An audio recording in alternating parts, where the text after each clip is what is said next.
Welcome to another episode of the TDC podcast. In this episode, I spoke with Dr. Mark Lysyshyn, a medical health officer with Vancouver Coastal Health in British Columbia. Some of his work is in public health related to drugs, and he recently co-authored a study looking at drug checking for fentanyl at Insite, a supervised consumption facility where people can take drugs in a safer setting. The study looked at how common fentanyl is in heroin samples, as well as whether people change their behavior once they know what their drugs contain. You can find a link to that study in the description. As always, everything TDC does, from the website to the YouTube channel to the podcast, is supported exclusively by donations. So support from people like you is what makes this content possible. If you want to support, you can find ways to do so at thedrugclassroom.com/support.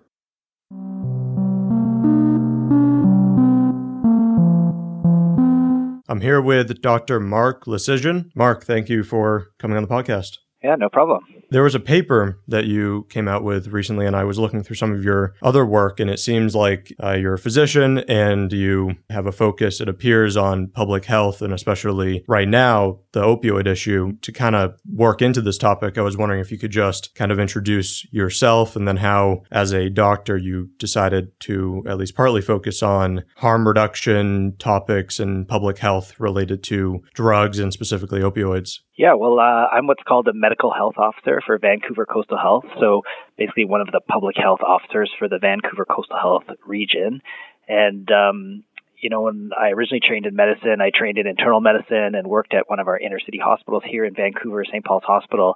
And doing that internal medicine work, I saw a lot of patients who suffered from addictions and who were really struggling. And I didn't feel that our sort of health system had a good way of managing them. And so I did some training in addiction medicine and then worked in that area and really just got the idea that the clinical approach wasn't enough. We had to change social conditions and had to work on things kind of before people came to the hospital if we were really going to impact the health of people who had serious addictions. And so then I went and did public health training and now find myself working in public health.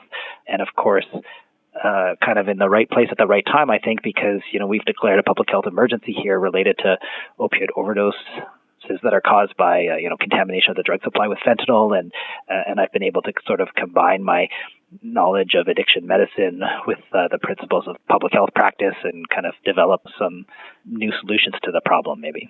A lot of people would think, as a physician, your goal when encountering somebody who is using drugs would just be to get them off as fast as possible, so it would just be to get them down to not using substances, and harm reduction kind of takes a different approach usually. Things like, as we'll talk about, Insight, recognizing that not everybody is going to go down to no use all of a sudden, and that can't be the only medical approach. So how did you ever have the other perspective of you just need to get people off, and then you transition to having a more comprehensive approach, recognizing people are at different points in their lives and need different medical interventions? How has your thought process changed over time, if it has at all? Yeah, I think I was pretty lucky to be exposed to addiction medicine and harm reduction in Vancouver during my training. And so as I was learning about caring for people with addictions, I was also learning about harm reduction and places like Insite were being developed. So I think I always had the idea that, some people would be ready to look at reducing the amount they use or stopping, and other people wouldn't be. Big focus of the addiction medicine work I was doing then was trying to get people on opiate agonist therapy, to prevent overdoses and relapses, but also trying to get them into kind of recovery settings where they could work on the issues that were causing their addictions. But I just saw that a lot of those approaches were not really working. The people weren't supported enough in those environments or with those treatments. And so people were relapsing a lot, and we were giving them, complicated medical treatment with antibiotics and surgeries and things like that. And, and then they were just coming back in a few weeks later because they had relapsed or were still using. And so I think I really saw that although the treatments did work for some people at some periods in their life, I saw that people needed harm reduction, to keep them alive until they're at the point where they can get the treatment when it would work for them. And, we have opiate agonist therapy for people with opioids, but we don't have treatments like that for people who are injecting cocaine or crystal meth or things like that. So even when we are giving the evidence-based treatments that do prevent people from overdosing and relapsing and things like that, they still may need harm reduction because we can't provide those treatments for all drugs. And so, we really need to provide them for people because our treatments are not good enough yet.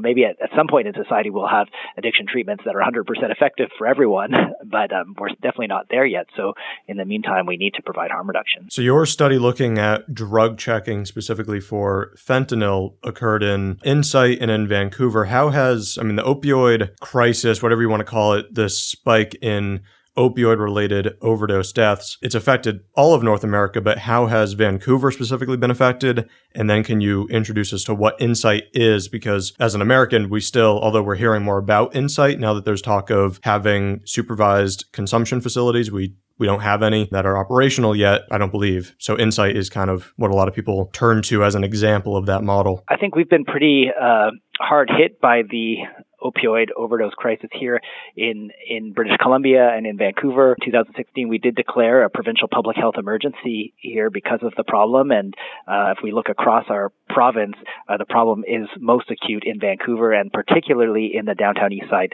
neighborhood of Vancouver, where we have kind of high concentration of people who use injection drugs. And, back in the 90s, we actually declared a public health emergency in the downtown east side as well. And it was related to an epidemic of HIV, but also overdoses that was occurring in the downtown east side. And it's that declaration that led, in fact, to the creation of Insite.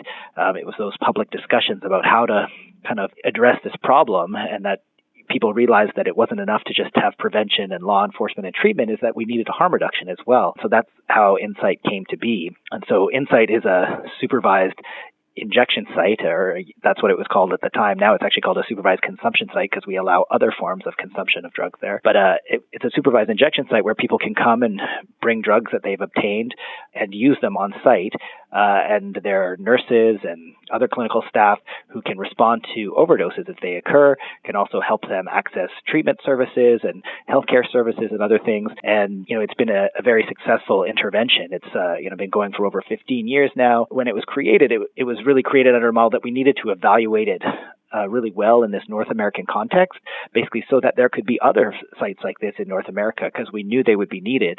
And unfortunately, until recently, there hasn't been a lot of these sites, but now I think with the overdose crisis, it's really prompting cities across North America to consider them, and certainly across Canada now there's more than 20 of them that have probably opened. Opioid is a really broad category, so when it said opioid crisis, I think a lot of people are either thinking of heroin or they're thinking of the prescription pill element. But as your study showed, fentanyl is really one of the biggest elements. How much of a contributor is illicitly sourced fentanyl to the deaths that are occurring? Yeah, well, here in British Columbia, it is the cause. We haven't seen increases in rates of addiction or in addiction to opioids in general. What we have seen is that the illicit drugs are contaminated with illicitly manufactured fentanyl.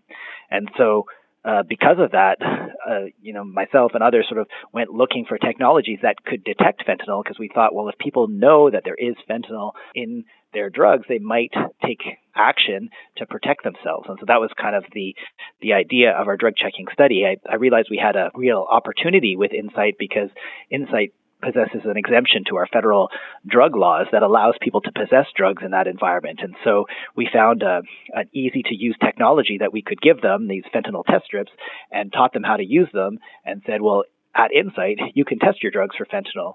And then, we studied what happened, and what we saw is that people who got positive results with the fentanyl test strips were 10 times more likely to reduce the dose of drugs they're going to take. And, when you have drugs that are too potent, if you take a lower dose, there's a less chance that you're going to overdose.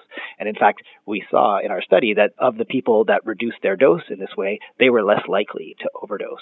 So it showed us that drug checking can be a harm reduction intervention that can prevent overdoses. And it goes against having any reduction, even if it's a minority overall of the percentage of users who choose to both check their drugs and change their behavior after. the fact that it's any notable portion kind of goes against, I think, the common perception of people with addiction just recklessly using drugs and having almost no care for their physical safety, especially when they get into substances like heroin, which we just associate with, like if you're in an active addiction to that substance, you are just controlled by the drug. And the fact that you're seeing behavior changes, even if it's not, I'm not going to take it, even if it's just, I'm going to reduce my dose because the point of the drug use is not to die, that kind of doesn't fit with the usual model. Can you just comment on how that goes against how a lot of people view somebody who is using opioids? Yeah, I mean, we're basically operating under the assumption that the more information people have about the risks that they're taking, the better they can make decisions to protect themselves. And there is a lot of things people can do to protect themselves. In our study, we looked at reducing the dose. We also looked at drug disposal, and we didn't find that in the environment we were offering this drugs checking service that people disposed of their drugs. But Insite is actually a safe environment to consume even drugs contaminated with fentanyl because nobody's ever died at Insite of an overdose. But out in the community, there is other things people can do. We don't want people to use drugs alone. So if people test their drugs and find out there's fentanyl in them, well, maybe they won't use alone that time, or maybe they'll leave the door to their room open so that if they have an overdose, somebody will notice. And be able to get in and help them. Maybe they'll start coming to Insite when they realize that their drugs are routinely contaminated. They're going to say, okay, well, maybe I can't keep using like this in an alley. I need to go to a place where they can supervise me. So we are hoping that drug checking will change people's behaviors, even in small ways. And, we studied a few of those ways at Insite, but, as we do more drug checking projects, we're looking to see other ways that people will change their behavior.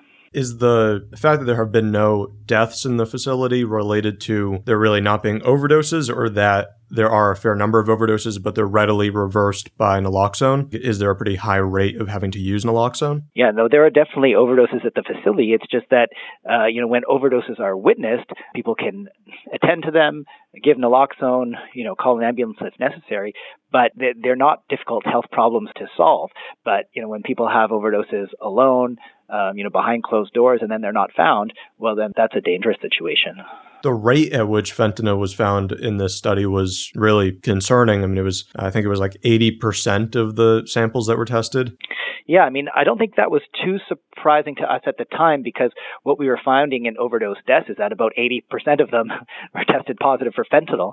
So we knew that drugs were sort of heavily contaminated in our area, and this sort of confirmed it. And it was very similar to data that police were getting at the same time from seizures of drugs. So yeah, it was definitely a concerning number, but it wasn't surprising to those of us who kind of following the situation closely. And I guess in the area, at least, if those numbers had been floating around and just users talking to each other and knowing what's happening, users must be kind of aware that fentanyl is definitely a big issue right now. Has there been any witnessing at Insite or other places of users adjusting their own usage because they bought heroin, but they know it could very well be something else? Definitely during this crisis, we've seen that Insite wasn't enough. It was very busy before this crisis, and now the demand for this type of service really exploded. And so in Vancouver Coastal Health, we've opened 7 overdose prevention sites, which are sort of low barrier supervised injection sites that are run in conjunction with community partners where we offer supervised consumption services.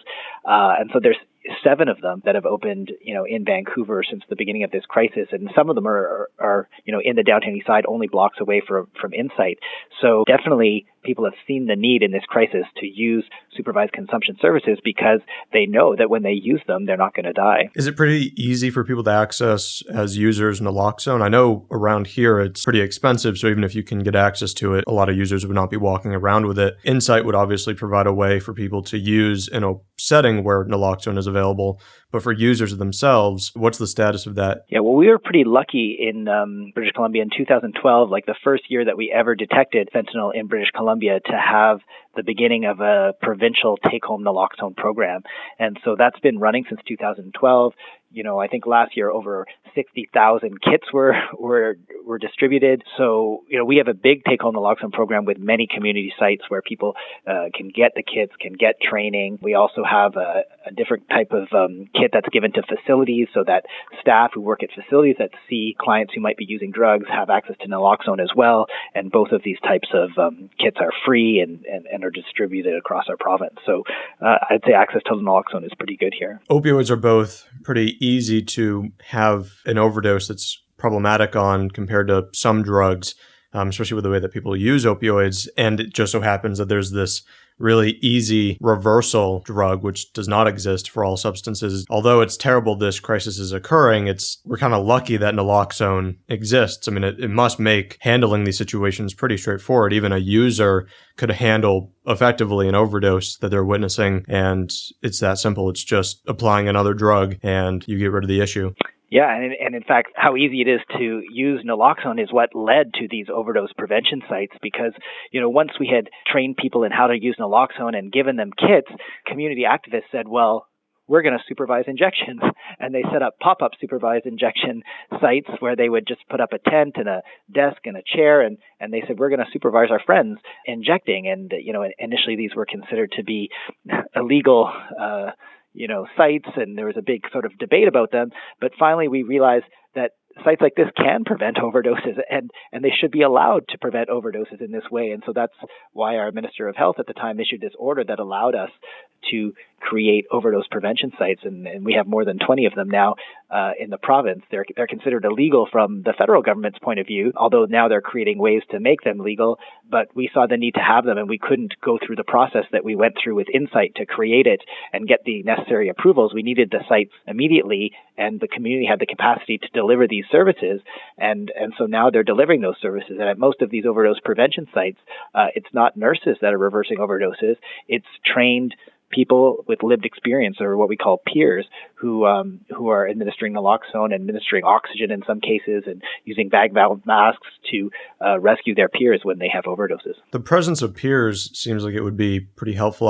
One of the things, because I haven't had any experience going into any of these facilities, but I know they're not meant to be super medicalized, but the fact that it's still, you're going to a facility specifically to use your drugs, like especially if you're not homeless, I can imagine people, even though it's safer to use at Insite, there's a hesitation to be basically going to a medical setting to take their drugs. It just doesn't fit into how a lot of people want to use. Is that an issue? Yeah, I mean, definitely we've seen people using the overdose prevention sites who have never used Insite, even though they may live on the same block as Insite. We've tried to make Insite a very inviting environment for people who use drugs, but because of the requirements we have to have this exemption, then, cameras have to go in and security systems and things like that. So, what's resulted is an environment that's not necessarily welcoming for all people who use drugs. And so these overdose prevention sites have been much lower barrier sites because they are developed by peers, they're run by peers, their peers work there. So people have found them more inviting to use, or some people have. I mean, people continue to use Insite as well. In other studies where they've asked users how likely they are to use or how interested they are in using drug checking and harm reduction tools like that, the rate seems to be much higher than what was seen in the actual setting of being offered drug checking and Insite. I believe the rate of, was it being offered to kind of everybody who went through during the study period, and then whoever wanted to engage could engage? Yeah, I mean, you have to remember that we did this study at Insite for a few reasons. The first reason was because we could legally offer drug checking there. It was the only place that we could offer it legally. And then we also offered it there because we didn't know how well the strips worked for this purpose. They were designed to test urine for fentanyl, and we were using them in a different way. And so we didn't know all of the test properties, but we felt it would be safe to offer them at Insite because we could reverse every overdose that happened there. And we could also sort of observe people using the strips, see if they change their behavior, and then see if they have an overdose. So it was a useful environment to kind of test the hypothesis of whether these strips could be a harm reduction device. But we knew that it wasn't really the place where it would have the most impact. The motivation even to check your drugs at Insite is questionable because everybody knows that they can survive an overdose there. So in fact, during the study, we saw that a lot of people checked their drugs after they used them. And which sort of surprised us at Just first. Out of curiosity? Yeah, I mean, we're not sure exactly why, but we were surprised to see more people checking after than before. And I think it is out of curiosity. They've just had an overdose. Now they want to explain it. But we thought it was still useful information for them to have because they may have more of those drugs in their pocket, and they may be trying to decide, well, should I come back to Insite tonight, or why did this overdose happen to me? So we thought it was good information. But we are hoping to move drug checking into other environments where where the uptake might be bigger. We've also noticed as we've continued to kind of develop our drug checking projects, as we use newer technologies that provide different types of information, we get more uptake in the drug checking services. How expensive or inexpensive is it for a user to acquire this kind of drug checking, using the strips on their own? Well, I mean, the strips are not expensive. They're about $1 each. But currently, the strips are not really being sold to the public, at least in Canada. They're licensed as a medical device and sold to health authorities for testing urine. And then there isn't a lot of them being sold in other ways. I think companies that develop this type of technologies are concerned about how they might be used, and then would they be liable for any errors that happened and false information that's given. And so they've been reluctant to sell them to the public. But we've been happy to use them as part of drug checking programs where we're letting people know about the limitations, we're monitoring their effectiveness, and we're comparing how they're working. So we feel we can get around some of these liability concerns, but that's more difficult for the company. Is there an issue with false negatives, at least for fentanyl itself? Well, I mean, this is a $1 piece of technology. It's not perfect. There has been some studies that looked at how the sensitivity and specificity of the devices. And it turns out it's actually very good, considering that this is a $1 piece of equipment. But I mean, it can be wrong in some circumstances. And so we do warn people that, just because you're using drug checking doesn't mean you don't use other harm reduction measures too. Just because you drug check doesn't mean you use alone in a room with a locked door. You've got to kind of combine these harm reduction measures. But, in most of the time, the strips give the correct response. That kind of test is really selective to an individual drug. So does BC have an issue with analogs, and how do the strips work with the analogs? Yeah, I mean, I think fentanyl is mostly what's out there, but we've seen lots of different analogs. And when we first started using the strips, we were not confident that they would cross-react with any of the analogs. As we've kind of moved ahead with this project, and as the company that makes the strip, that they do cross-react with most of the analogs to varying degrees. So mostly we are finding that they do detect the analogs. They don't tell you which analog it is, but they'll test positive for that too. But, the strips are quite limited. And so now we're using the fentanyl test strips in combination with the infrared spectrometer. And the spectrometer can really tell us what are the different components in the drug mixture. For instance, if somebody's bought heroin, is heroin present? What are the cutting agents? What are other contaminants that might be in the drug? And then it has some trouble detecting substances that are in very low proportions of the mix. And fentanyl is sometimes one of those drugs. And so we use it with the fentanyl test strips, and then we can give people a pretty complete picture of what's in this drug mixture that they're going to take. The spectrometer could also tell you what is the proportion of the different substances as long as enough of them are present. And, we are seeing samples where there's enough fentanyl for the spectrometer to detect it and to tell you this is 30% of the mix. And we know that's, for instance, a sample that's about 10 times too strong. And so it, is very likely to cause an overdose. So now we're starting to, with using new technologies, be able to give people more complete and more useful information. You've been working in this field longer than this current crisis. How have things changed going from what was presumably predominantly heroin to this sudden emergence of now you have to worry about, and you always had to worry about purity before and cutting agents and things that could cause bodily harm in the substance, but now you have to worry about this other opioid, which I don't think was a big factor before. So how has kind of working in this field changed over the past 5 or so years? Yeah, well, I think, we were always aware that there was no quality control in the illicit drug market, but I think now we've been acutely aware just of how dangerous substances can be, and how dangerous it is when people are receiving an unknown dose of an unknown drug. Like that's a situation that is, that's just almost always going to lead to overdose. And so, I think that's partly what is motivating us also to create these drug checking programs, not only for the current moment where there's this one particular contaminant or one class of contaminants that's affecting the drug supply, but for the future too. As new contaminants come into the drug supply, we want to be able to see them early and then give people harm reduction advice and understand where they are and how they could affect people. So that's sort of the point of putting these drug checking technologies and services, out in different environments where people are using drugs at music festivals or at parties and nightclubs and things like that, because although, we're not seeing a lot of fentanyl contamination in those drugs right now, we might see problems in the future. Yeah, and even if it's not an opioid contamination in, say, the MDMA market, it's still pretty common to have drug checking be useful for detecting other substances, cathinones, these other contaminants or sort of replacement drugs that could be more dangerous or the dosing could be different. So it seems when you consider all these things, and then fentanyl in this crisis is a great example of it, it seems like if you took out the purity fluctuations and the misrepresentation from this whole issue, drug addiction would be causing, or drug use would be causing substantially less harm. Do you think that's the case? Yeah, absolutely. I mean, it's one of the reasons why in public health, at least in Canada, we advocate for legalization and regulation of the drug supply. If we were facing a problem like this in the food sector or in the consumer product sector, there was some product that was contaminated and causing deaths. Well, that product would be identified, it would be recalled, it would be off the shelves within days, and this problem would be solved.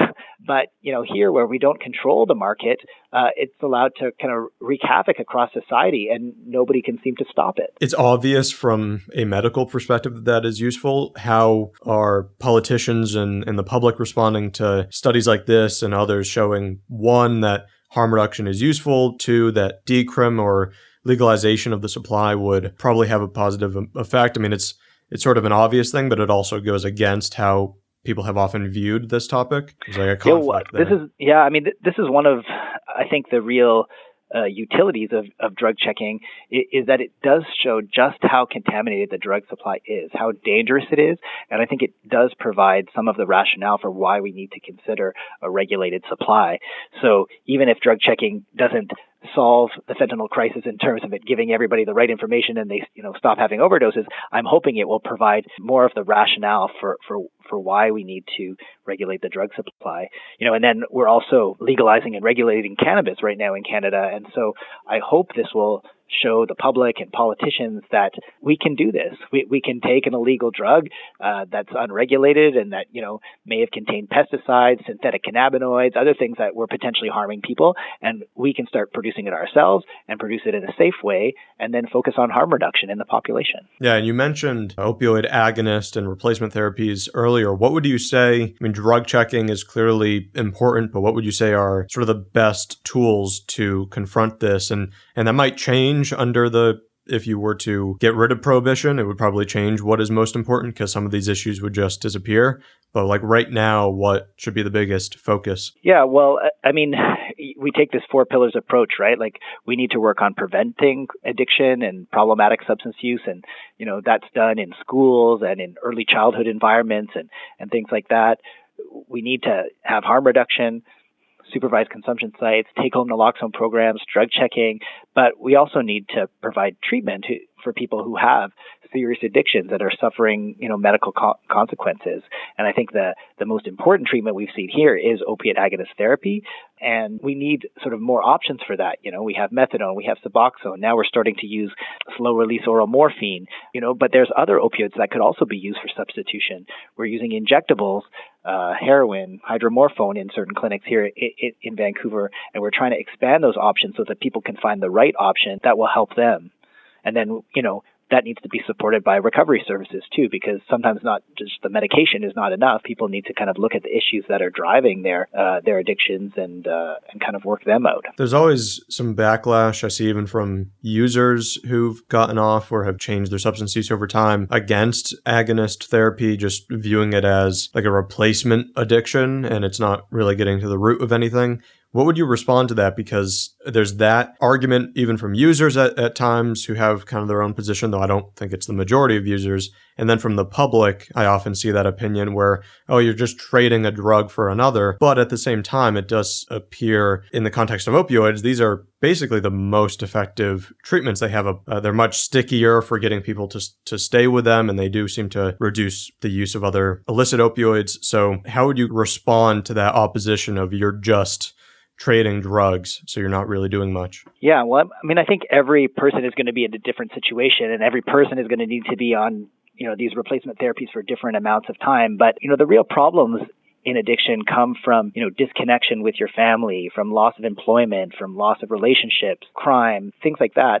And opiate agonist therapy, can allow people to reconnect with their family, to build relationships again, to get stable work, to find housing, to stop committing crime. It can fix all of the problems of addiction. And so those are the things that we should focus on, because those are the things we want to eliminate. And then once people are stable and they have relationships and jobs and homes and the stuff that makes them resilient, then they could consider at some point weaning themselves off.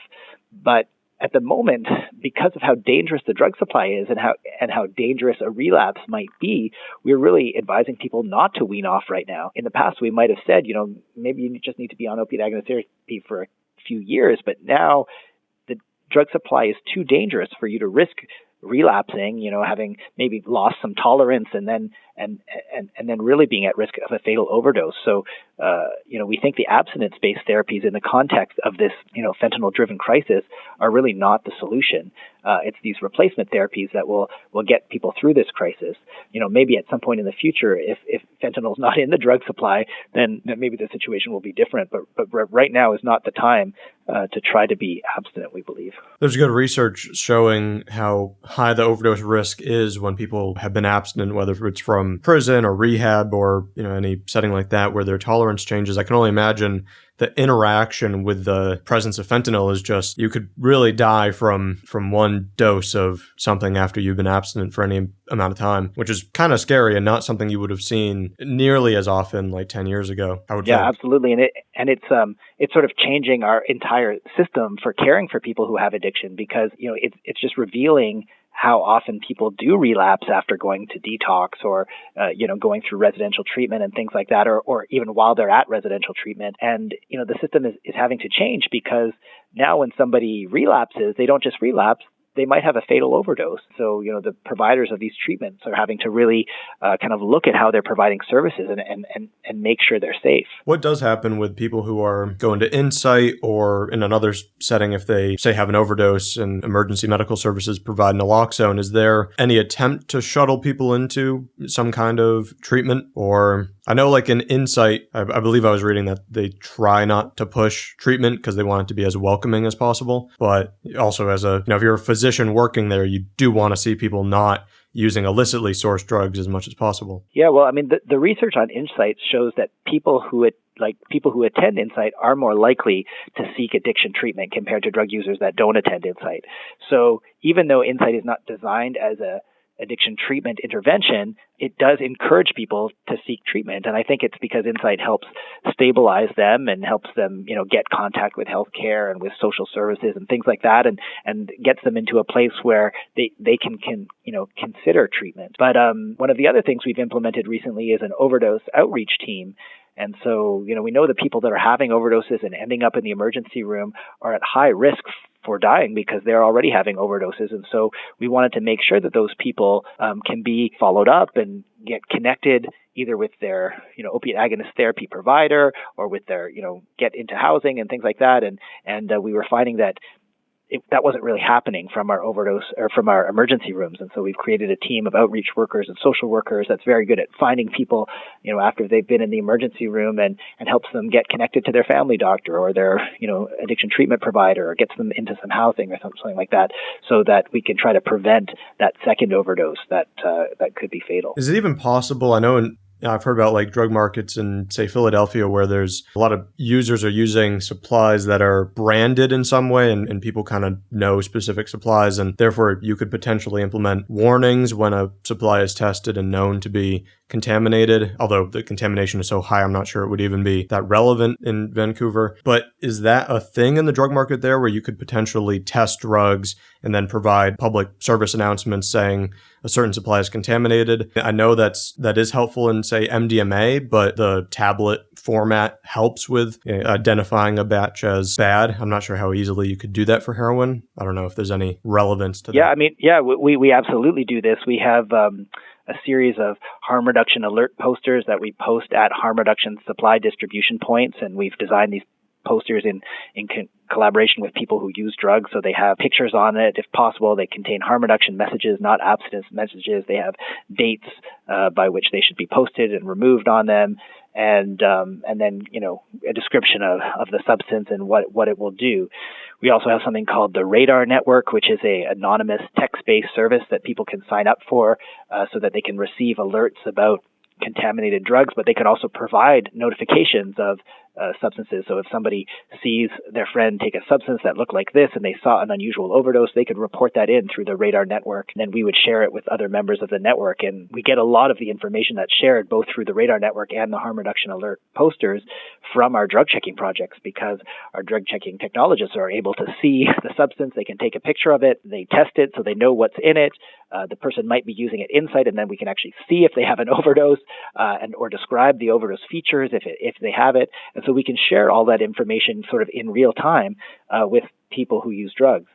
We're still in the process of evaluating that Radar network, so we don't know who is participating in that network. We know it's over 500 people now, but, and we do get reports through that system, and we share them back out. So we are trying to have, along with drug checking, it is alerting, and because we know that not everybody is using drug checking, so we want to sort of spread the information that we're getting from drug checking to the people that could use it. Describing the details of a specific overdose brings to mind some reports of there being naloxone resistant or hard to treat overdoses. Is that a thing that it's hard to tell sometimes with the media reporting on this if something is just a single incident and then it's talked about as though it's really common, or if it really is common. But we hear both about overdoses being harder to treat and about dependencies producing more substantial withdrawal effects than are typically seen from heroin. Do you know that to be common? Well, through the evaluation of our provincial take-home naloxone program, we have seen over the years that in the community it does take more doses of naloxone to reverse overdoses. And as a result, our take-home naloxone kits, which used to have only 2 vials of naloxone in them, now contain 3. And, the latest evaluation showed that 3 vials is enough to reverse something like 95% of community overdoses. And, often at community overdoses, there'll be multiple kits of naloxone. So they've left it with 3 vials. But so it does appear that, more naloxone does appear to be needed now than in the past, but it does not appear that opiate overdoses are resistant to naloxone. One of the other things we've been able to kind of observe at Insite, specifically because we have clinical staff observing overdoses there, is just the change in overdose presentations that has arisen specifically because of fentanyl. Fentanyl, when it's used in the operating room, can cause things like chest wall rigidity and jaw rigidity. It can cause flailing of limbs. And this has all been documented sort of in the anesthesia literature. But now we've been able to observe these presentations at places like Insite and document that they're happening more and more in the community. And so we've tried to publish some work on that too, to make people aware that opiate overdoses can look different now because they're being caused by fentanyl, which has some of these unusual overdose features like rigidity and flailing. Is there an idea of why that's the case? Potency differs, but fentanyl is primarily operating in mostly the same way as diamorphine. So is there an idea of why this differs? I think people only have hypotheses, but it's seen specifically with fentanyl and not with other opioids. Yeah, I can imagine that complicating things. And also diagnostically, if somebody is unconscious, but they're presenting with something like flailing, it's going to be not as clearly, oh, that's the heroin / fentanyl overdose. If you're not aware of what to expect, I would think clinically people are usually trained to identify opioid overdoses differently than that. Yeah, absolutely. And that's why we're trying to get that message out, because we do find, people don't think the flailing has to do with the opioid overdose. And even at Insite initially, they didn't think that either until they realized that as this person was flailing their limbs, their lips were becoming blue, and it turns out that this flailing behavior does actually respond to naloxone, as does the rigidity. So it kind of emphasizes the need to kind of deliver that treatment. But yeah, we have to make sure that people understand that that's part of or can be part of an opiate overdose presentation. To wrap this up, can you, if there are any resources that you recommend people going to for learning about this issue and naloxone or drug checking or any of these harm reduction interventions, if you happen to be aware of any good things that people can turn to or anything personally that you would like people to look up? Yeah, well, we have some resources about drug checking and our drug checking services on our Vancouver Coastal Health website. We're also doing a lot of this work on drug checking in partnership with the BC Centre on Substance Use, and they're producing drug checking reports on a regular basis to kind of show the degree of contamination kind of in the drug supply in British Columbia as we develop these drug checking services and sites.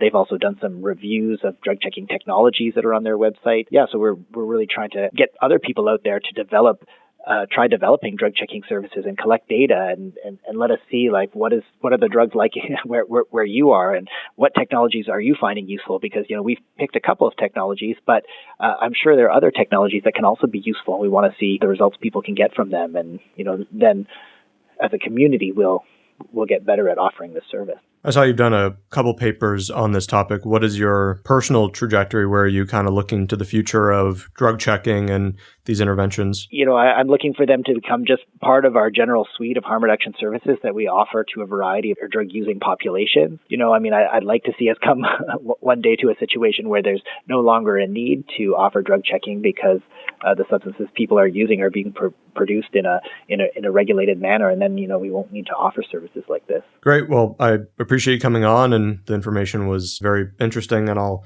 try to link to any useful resources on this. So thank you. Okay, no problem. Thanks a lot.